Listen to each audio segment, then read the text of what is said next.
मैंने उस पुण्य आत्मा से कहा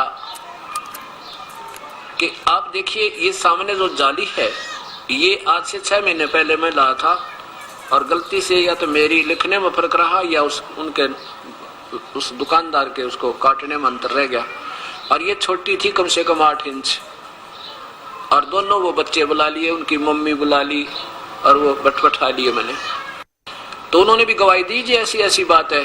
पहले ये छोटी थी 8-8 इंच दोनों की दोनों, अरे देखो ये पूरी लगी हुई है और ये जाली बढ़ गई, बोला बड़ी नहीं बल्कि 6 इंच और ज्यादा आपके सामने 6-7 इंच और एक्स्ट्रा है उस पूरी होकर के।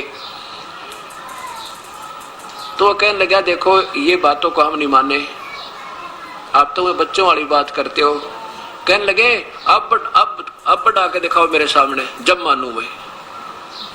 बता भाई कोई बात, तो मैं तो ये तो नहीं करा कि मैंने बढ़ा दी, मैं तो ईश्वर के गुण गा रहा हूँ कि भगवान ने परमात्मा ने यह कृपा बख्श दी और मेरा वो दृढ़ निश्चय कर दिया जिसमें मैं डगमग हो रहा था। अगर जब तक डगमग रहता तो कोई कैसे कहता, ऐसे मानता चला जाता। फिर मैं चुप हो गया, मैं भी इतने बुजुर्ग आदमी है, इसके साथ बहस करना भी अच्छा सा नहीं लगता। मैं चुप हो गया, बैठा रहा। वो जान गया कि ये तेरी बात तूने इसकी काट दी ना बात को, शायद ये महसूस कर गए, इसलिए उसने बात का विषय बदलते हुए कहने लगे मैं बताता हूँ आपको, महर्षि दयानंद जी के बारे में आपको एक कथा सुनाता हूँ। योगी पुरुष ऐसे होते हैं, आप पढ़े लिखे शिक्षित होकर के आपने तो कुछ सोचना चाहिए।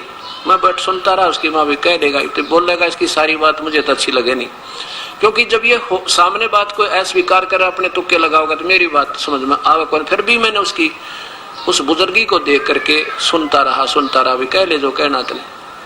आज के बाद तो बात भी नहीं करूं मैं, तेरे तो अपने मन में न्यू आएगी मेरे। जब आप सामने बात को नहीं मान रहे हो तो आगे बता फिर के विषय चर्चा करें तेरे ते। लेकिन सद्भावना पूर्वक में बैठा रहा। वो कहने लगा मैं महर्षि दयानंद जी के बारे में बताऊं कैसे होते योगी पुरुष। वो क्या करते थे, कम अपने आसन योग पद्म आसन लगा के और योग अभ्यास से पान अपान की गति को ऐसा सेट करके और अपने शरीर को ऊपर कमरे का छत लगा देते थे, ऐसे उठा ले जाते थे, छत लगा सिर लगा कर छत के वापस आ जाते थे और फिर ऊपर चढ़ जाते थे। एक दिन एक नौकर ना उनका खाना बनाता था, वो जाकर देखा, खाने के लिए बुलाने प्रार्थना करने गए तो देखा उसने झांकी में खिड़की में और उसने ऐसे महर्षि जी अभ्यास कर रहे, छत का सिर लगा रहे फिर वापस आ रहे, छत का सिर लगा रहे फिर वापस आ रहे। उसने और 2-4 को बुला, देखो क्या दिखाऊं। को कहता 10 व्यक्तियों ने देखा उनकी करामात को, ऐसे होते हैं योगी लोग। फिर मुझे सूत बैठ गया, मैं बोला झूठ, कति झूठ, मैं नहीं मानता आपकी बात को, आप ही करके दिखाओ मुझे। फिर हंसन लग गया, बोला आप तो सियाने बहुत हो गए। मैं बोला सियाना नहीं, अब हमें ये ज्ञान हो गया क्योंकि मेरे साथ आप घट गई। और को मैं बावड़ी बूझ नहीं, मैंने सोचा अनपढ़ हूँ, इंजीनियर हूँ मैं, और मैं आपसे ज्यादा काग था कि ऐसा नहीं हो सकता वैसा नहीं हो सकता। 20 प्रमाण पक्के होकर जब ये स्वीकार किया कि वास्तव में परमात्मा ने मुझे ये मेरा हृदय चेंज करने खातिर मेरे को दृढ़ विश्वास कर दिया। अब चाहे ब्रह्मा भी आकर न्यू कहना न्यू तो ना मानू मैं, आप तो कहो चाहे मत कहो। उठकर चला गया, बोला अब तो अब सत्संगी है ना, बात के नहीं जाना करे। मैं बातों की बात नहीं, हम तो कुछ भी नहीं जानते थे, अज्ञानी पापी आत्मा थे। हनुमान पुजारी था मैं तो, रामकृष्ण की पूजा करते थे। लेकिन अब ज्ञान हुआ, सामने प्रमाण हुआ, इसको भी ना मानो तो भाई ना मानो। सामने गाय खड़ी है और कहते हम तो नहीं माने, गाय आकार में होती है, वह दूध भी देती है और गाय के गुणगान लग रहे, सुबह के दूध देती है, बहुत अच्छी होती है, उसका मक्खन बनता है, दही निकलती है। और गाय कैसी होती, गाय तो है नहीं, वो तो निराकार, हम नहीं मानते, ना मानो आपकी, हम कैसे मान लेंगे फिर। तो ऐसे ये बात बिगड़ी हुई है, अब ये सेट हो जाएगी और अब भी नहीं सेट होगी तो फिर यह भक्ति इस युग से उठ जाती है। अगर अब भी नहीं ये टाइम मिलता हमें भक्ति सेट करने का, दया परमेश्वर की है। और ये दास तो अपनी कोई आज भी अहम नहीं करता, मैं कोई अपने अभिमान नहीं करता कि मैं बहुत बड़ा काम कर दिया, ये सब शास्त्रों का आपके सामने यथार्थता पेश कर दी, नहीं, ये भी परमेश्वर की रजा है। और ये तो पहले विद्यमान थी सारी वस्तुएं, ये तो हमारे पहले मिल जाते थे, दास का नम्र ना था पे लगे रहते, सतभक्ति कर जाते। तो ये ईश्वर की कृपा हुई है, परमेश्वर की, पूर्ण ब्रह्म की, कबीर परमेश्वर की। अब वो समय आएगा, थोड़े से दिनों में आपको दिखा दूंगा कि सारा संसार एक हो जाएगा, द्वेषता समाप्त हो जाएगी। और जिस पैसे के लूटने के लिए जिन दुखों के निवारण के लिए पैसे, तो पहले तो हम धन एकत्रित करने के लिए दुनिया के दोषी बनते हैं, किसी की मिलावट करते हैं, किसी का कुछ करते हैं, किधर रिश्वत लेते हैं, कि डाके मारें, चोरी करें, और फिर उधर से निकल जाता है, कोई बच्चा बीमार हो जाता है, हॉस्पिटल में पड़े रहते हैं, मेरे पैसे ज्यादा लग जाते हैं, मानसिक परेशानियां होती हैं। अब जब इस परमेश्वर की शरण में आ जाओगे, ये पाप कर्मों को काट देगा। कबीर साहब उस सच्चे पूर्ण परमात्मा के सही नुमाइंदे के, आम कबीर कबीर पंथी बने और तो उनसे नहीं बात बनेगी, वो तो सब अपने वही दुकान खोल बैठ गए। वो अब पूर्ण परमात्मा का सही नुमाइंदा जो सत्य ज्ञान दाता उस परम पिता की रजा से होता है, उससे उपदेश और वो सही मंत्र, 3 मंत्र का जाप होगा। उस नाम के उपासना करने वाले को सारे तो दुख दूर हो जाएंगे, जो हॉस्पिटलों में लाखों रुपए लगने थे वो खत्म हो जाएंगे, और हानि होनी बंद हो जाएगी, फिर थोड़ी कमाई से बरकत हो जाएगी, और फिर आपकी दूनी श्रद्धा परमात्मा बढ़ती चली जाएगी। जब रोजाना कर्मों के दंड कट करने सामने प्रमाण देगा परमेश्वर कि यहाँ तेरे पास ऊपर आज ऐसी कर्म का दंड की भयंकर मार थी कि हल्की करके परमेश्वर ने टाल दी। अगर परमात्मा ऐसे दुख निवारण नहीं करे तो फिर भगवान ने कौन याद करे? नास्तिक हो जाएंगे ये लोग कि ये बता दिया भगवान।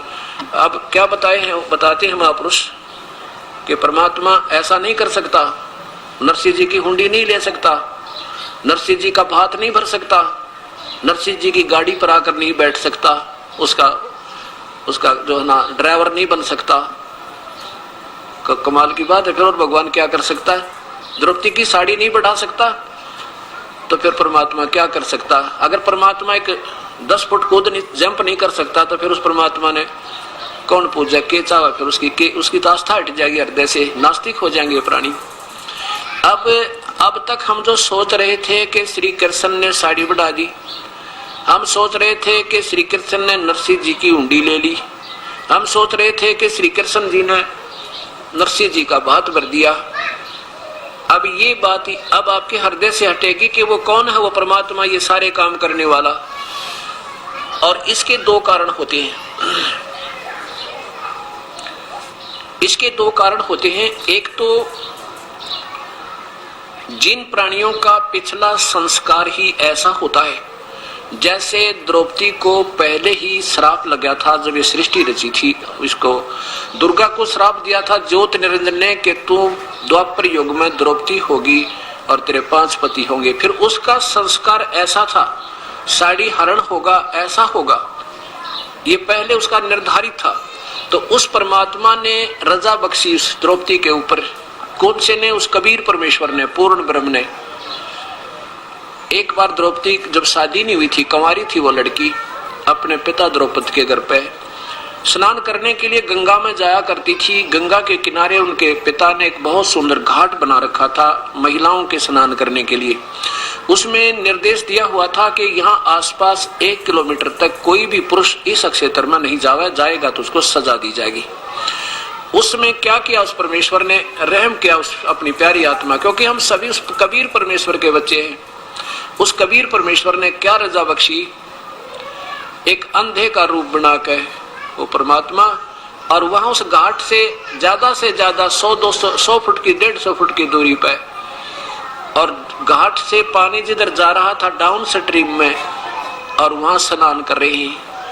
केवल एक लंगोट शरीर के ऊपर है, बाहर कोई कपड़ा नहीं है, और स्नान कर रहे हैं। इतने में सुबह सुबह द्रौपदी स्नान करने के लिए हजारों सहेलियों को साथ लेकर आ जाती है। इन बच्चों को बंद करो भाई।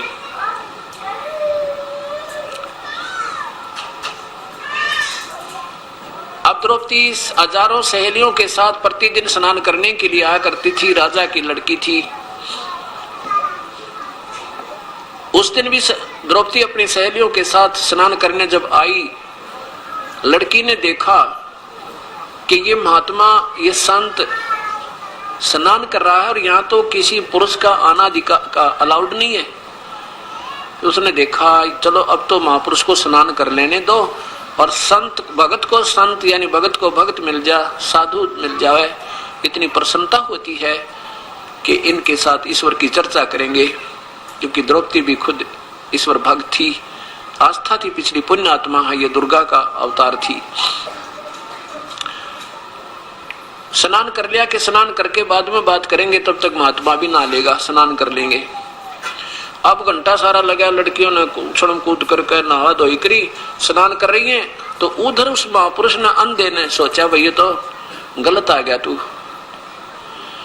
या तो गलत आ गया और ये तो लड़कियों का कोई नहाने का घाट है और मुझे दिखाई नहीं दिया, ऐसा सोच के मन ही मन पश्चाताप करें। और फिर क्या होता है, स्नान करते करते उनका जो एक का लंगोट था, एक का कपड़ा था, पर्दे पे बांध रखा था और वो बोधा हो गया था, काफी दिन से कमजोर हो गया था, नहाते समय वो हाथ से लगने से टूट गया और वो नीवस्त्र हो गए और शर्म के मारे ऐसे छाती पानी में, सीने तक पानी में चले गए और परमात्मा से याचना करते हैं वो अंधे महात्मा कि हे परमेश्वर, आज मेरी इज्जत रखो मेरे मालिक, आज मुझे पता नहीं था, मैं अंधा था, इस करके इधर आ गया हूं। अब यहां समझो कि परमात्मा कबीर परमेश्वर 100 रजा बख्श देता है, ना जाने के कारण कर दे, स्वयं भी आ जावे और अपने किसी हंस को प्रेरणा करके और वहां पहुंचा देता कि इस प्यारी आत्मा का पहले ही ऐसा कोई कर्म करवा दूं जिससे इसके आने वाले संकट टल जावे। तो वो महात्मा सोच रहा है कि तू तो गलत आ गया, ऐसे जैसे आम, क्योंकि परमात्मा जब आते हैं वो आम जीव जैसी लीला करते हैं, कोई ये भेद नहीं कर सकता ये भगवान है। तो क्या होता है, इतने में द्रौपदी ने स्नान भी कर लिया, 1 घंटा हो गया, फिर निकलते ही बाहर कपड़े कुपड़े बदल कर लड़की ने देखा महात्मा चले गए या क्या बात है, बात करेंगे, भगवान की चर्चा करेंगे। वो देख रही है कि वो तो अंदर ही खड़े हैं और गहरे पानी में चले गए, ऐसे जैसे कोई चीज ढूंढ रहे हैं, ऐसे नहा नहीं रहे, ऐसे हाथ मार रहे हैं। वो सोच रहे थे कोई कपड़ा बह कर आ जाए, टूटा फूटा पुराना, उसने बांध के पर्दे पर बाहर चला जाऊं, नहीं तो बात बिगड़गी, आसपास लड़कियों का काम है, ये तो भगवान बहुत गलत बात हुई। अब लड़की ने देखा द्रौपदी ने कि ये नहा नहीं रहे, ये तो कुछ ढूंढ रहे, फिर अपने देखा जानते हैं, द्रौपदी ने देखा कि तो नींव वस्त्र है इनके पास, पटड़ी पर भी कोई कपड़ा नहीं है। दया आई द्रौपदी ने, बेचारा वृद्ध महात्मा अंधा है, ये तो अंधा नजर आ रहा है और ये सारा दिन पानी में खड़ा रहेगा क्योंकि शर्म के मारे बाहर नहीं आएगा और रात्रि में निकलेगा और इसके पास कोई कपड़ा नहीं। परमात्मा ये तो बहुत दुखी है। लड़की ने आव देखा ना ताव देखा, अपनी वह सुंदर साड़ी, एक राजा की लड़की कितनी सुंदर साड़ी बांधती है, एक आम गरीब व्यक्ति भी अपने बच्चों को अच्छे कपड़े पहनाता, उसमें से अपनी साड़ी जो बिल्कुल बहुत कीमती थी उसमें से एक बिलात का कपड़ा यानी एक लंगोट टाइप 1 फुट का फाड़ के और उस पानी में बहा दिया कि महात्मा का हाथ लग जाएगा, लेकिन उनको दिखाई नहीं दे रहा था, वो 7 से निकल गए। ऐसे 7 8 अब दो देख लो, 1.5 फुट है, 1 फुट पाड़ा तो ऐसे ऐसे मान ले 7 8 7 फुट पाड़ के और टुकड़े कर करके साड़ी डाल दी, तकरीबन साड़ी खत्म हो जाती है 8-9 फुट के बाद में लगभग। अब फिर भी उनके हाथ नहीं लगी। आखिर में क्या सोचा लड़की ने कि ये तो बात बिगड़ गई और मेरे पिता समान है और क्या शर्म अपने माता पिता से। पहले तो शर्म की मारी निकट नहीं जा रही थी, फिर एक लंबी लकड़ी लेकर, लंबी लट्ठी और उसके एक और गठ पाड़ के यानी 1 फुट का और साड़ी पाड़ के उसका लपेटा देकर और उस महात्मा के आगे कर दिया, जैसे वो हाथ कर रहा था ऐसे ऐसे उसके आगे कर दिया, उसने हाथ लगते पकड़ दिया। हे परमात्मा बड़ी दया करी आपने, यह कपड़ा बेच दिया। फिर उस अंधे ने देखा भाई ये कपड़ा आम फटा पुराना नहीं है, तो कोई विशेष जान पूछ कर किसी बहन भाई ने छोड़ा है। फिर उसने देखा, जानते अंधे के हाथ का आंखों का काम करे, उसने देखा हो ये तो किसी बहन बेटी की साड़ी है और उसने सूझबूझते मुझे डाली है, मेरे पर मेहर की है। आशीर्वाद देता है कि बेटी भगवान तुझे गणा दे, तेरी इज्जत रखे जैसे आज तूने मेरी इज्जत रखी। और कपड़ा बांध के अपना निकल गया, द्रौपदी भी चली गई। अब उस परमेश्वर ने, पूर्ण ब्रह्म ने अपनी प्यारी आत्मा को आने वाले कष्ट से निवारण करने के लिए पहले कर्म बनवा दिया। अब क्या होता है, जब द्रौपदी को नंगा करने लगा दुशासन, दुर्योधन की आज्ञाएं, पहले तो वो सोच रही थी कि मेरे 5 पांडव पति बैठे हैं, जब उनकी शादी अर्जुन से हो चुकी थी। उसके बाद युधिष्ठिर ने उनको जुए में हरा दिया था। मेरे 500 पति वहां बैठे हैं, क्या मेरी बेइज्जती थोड़ा होने देंगे? जब वहां जाकर देखा द्रौपदी ने कौन कौन बैठे थे, भीष्म पितामह, द्रोणाचार्य, कर्ण जैसे योद्धा तीनों बैठे, और साथ में सैकड़ों 101 कौरव बैठे, 500 पांडव नीची गर्दन किए बैठे, क्योंकि वो युद्ध में उसमें जुए में हार चुके थे द्रौपदी को और सारे राज्य को। अब द्रौपदी ने जब वो दुशासन उसका पकड़ कर पल्ला और उसको नंगी करने लगा कि तू उस दिन भाई को क्या कह रही थी कि अंधों के अंधे होते हैं, तेरे शीश महल में टक्कर लगी थी इनकी, आज बता हम तो अंधे हैं, हमें कुछ नहीं दिखता, अब तुझे नी वस्त्र करेंगे, तुझे शर्म क्या अंधों के सामने।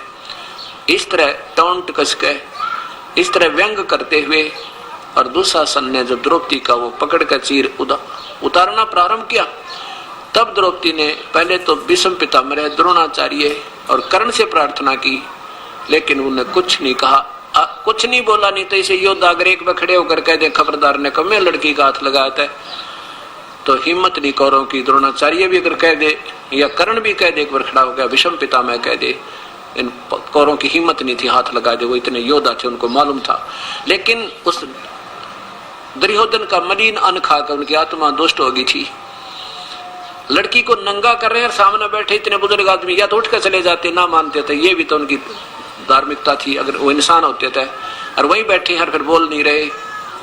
तब युद्ध विदुर खड़ा हुआ। विदुर ने क्या कहा कि नकम्यों क्या कर रहे हो तुम, कुछ तो सोच लो, दुनिया में तुम्हारी बेइज्जती होगी, कहेंगे अपनी इज्जत अपने हाथों उतार दी। कौरव और पांडव को दो नहीं भाई, तुम एक चाचे ताऊ की संतान हो, तुम्हारी इज्जत और इनकी इज्जत में कोई अंतर नहीं है। क्या बताया कि विदुर कहे ये बंधु थारा, एक कुल एक परिवारा। अब दुशासन ने उसके मुंह पर थप्पड़ मारा, अपने चाचा के। दुशासन ने कहा कि तू तो इन पांडवों का चमचा है, इनने की तरफ बोलता हमेशा। विदुर के मुख पर लगा थपेड़ा, तू तो है पांडवों का चेहरा। दुशासन ने कहां तक गलत बात कह दी कि तू तो है बांदी का जाया, तो बांदी से उत्पन्न हुआ था ना, इस करके तू तो हीन है। और उस समय जब ये कहा तू तो है बांदी का जाया, तो भीष्म, द्रोण और कर्ण मुस्काया, है वो हंसने लगे। तीनों वो महापुरुष बैठे थे, नकम्मी आत्माओं ने धमकाना चाहिए था, नकम्मे अपने चाचा पातों ने कैसे उठा लिया, खबरदार ऐसी गलती क्या करते हैं। लेकिन उसके स्थान पर हंसने लगे जब उसने कहा ना तू बांदी से उत्पन्न हुआ है, बांदी का जाया हुआ है, तो तीनों कौन, भीष्म, द्रोण और कर्ण मुस्काया। अब वो विदुर तो छोड़कर सभा को चला गया कि ऐसी नकमी सभा में रहना भी पाप लगता है। अब क्या कहते हैं परमात्मा ने कि इसी कारण से ये दोष के भागी हो गए। कौन, भीष्म पितामह, द्रोणाचार्य और कर्ण उसका युद्ध में दुर्गति होकर मरे। ऐसे मौजिज आदमी और सभा में सत वचन नहीं कहते ना के समय जो पंचायत में, तो उन जैसी दुष्ट आत्मा नहीं होती, वो घोर पाप के भागी होते। हाँ, अगर कोई नहीं मानता तो सभा छोड़कर चली जानी चाहिए, वह बैठना भी पाप होता है। अब क्या होता है कि अब द्रौपदी ने देखे तो सब बंधे पड़े हैं अपने अपने, कोई तो वचनों में मर्यादा में बंध गया, कोई किसी के इसके धन न खाकर बंध गया, आंख बंद होगी इनकी। तेरे पति भी आज वचनबद्ध हो गए क्योंकि जुए में हार दी तू, ये भी कुछ नहीं बोल रहे हैं। अब जब इंसान अपने अपने जो संसारिक सहारों से जब पूरा हो लेता है कि तेरे ये नहीं कुछ कर सकते, इनसे वापस हट जाता तो परमात्मा को चाहता है। और परमात्मा भी तभी मदद करता है कि तू पहले अपने इन सहयोग देख ले तेरा कौन है।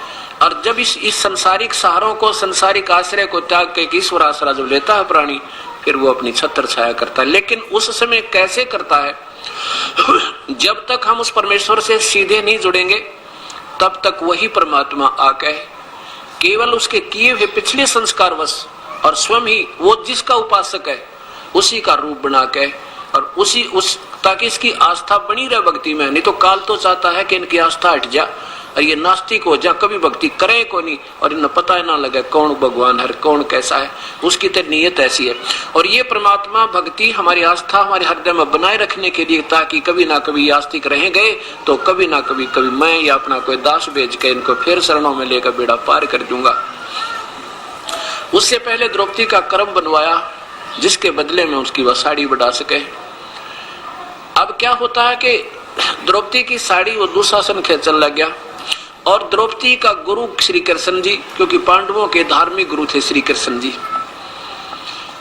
और जब दुख होता है तो हम गुरुदेव को याद करते हैं, चाहे को किसी का उपासक है,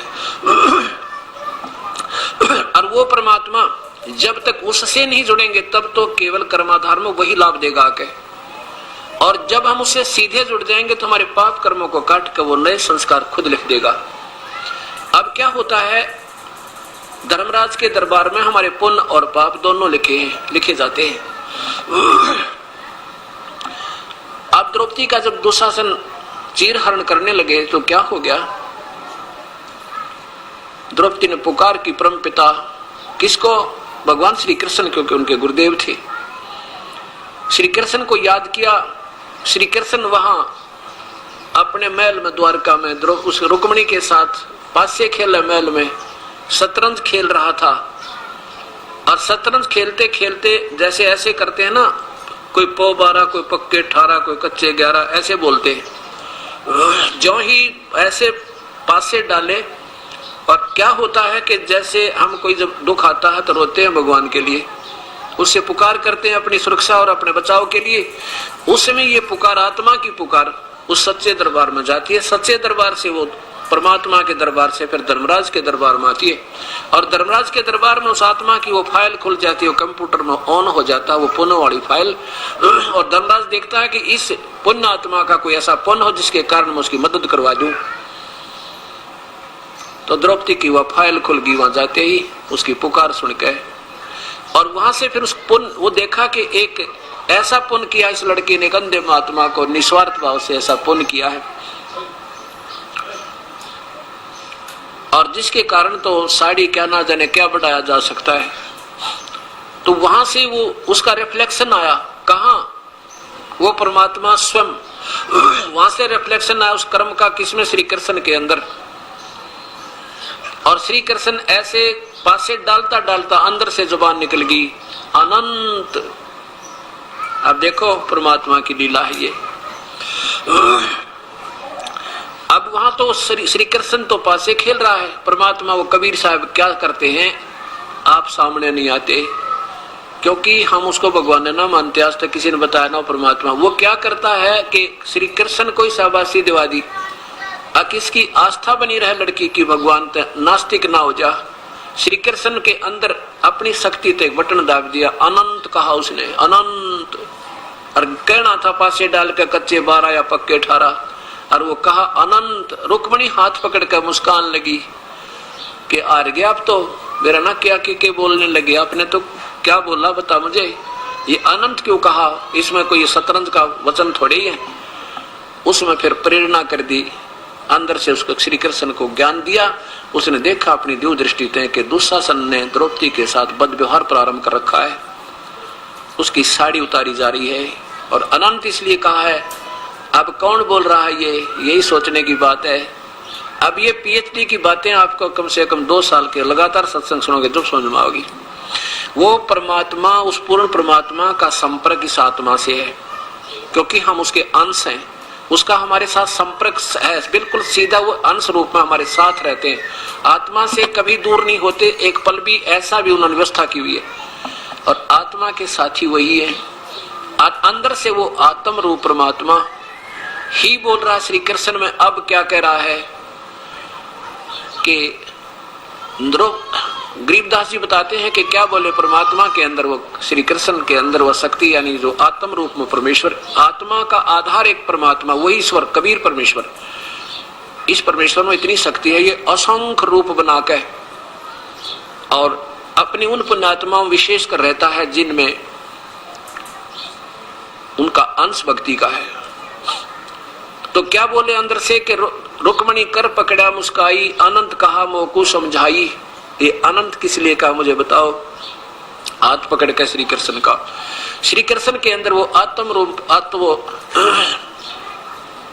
परमात्मा जो है ना पूर्ण ब्रह्म, एक जैसे है ना गंध में वायु में गंध रहती है, ऐसे उस परमात्मा की निराकार शक्ति उस आत्मा के साथ रहती है और उसमें अंदर से फिर वो परमेश्वर अपनी वो वाणी बोलता है कि रुक्मणी कर पकड़ा मुस्काई, अंत कहा मोकू समझाई।